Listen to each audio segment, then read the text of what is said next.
These houses are all built in 2019, 2020. See all the white on the front of the house? It looks like spider webbing. So that is stucco cracks, and they've been filled. It gets to a point where it's so bad that the work that you have to do costs more.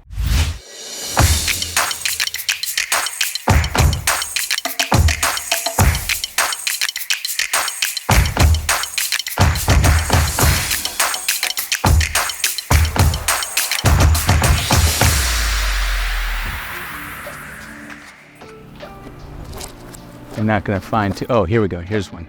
So this hairline crack is what most people, when they're buying real estate in Florida, they see this and they're like, oh my gosh, the house is cracking in half, right? And that's not really the case. It's a typical stucco crack that happens because we're in sand soil state and the house is shifting and settling. But these things right here, like, you have to maintain this and check up on it every year or two. I mean, let's be real, if you have a crack in your house, water's eventually gonna get in, right? So if you're not maintaining it, that can be a major problem.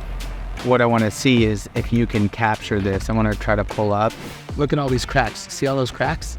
The funny thing is, a lot of people will blame that on the builder and, oh, I got to sue the builder. And I'm not saying that that's not a problem in this particular community or that particular house. That's just to show an example of what most Florida construction deals with.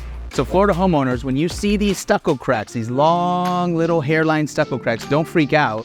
There's 3 important things you need to continuously do every 2 to 5 years, and that's pressure wash your house, get all these cracks sealed with an elastomeric, and then apply a high quality paint to your house. This paint will not survive in Florida heat for more than 3 to 5 years. If you found this video helpful and you like this kind of content, let me know. Comment below, like, subscribe. That's it.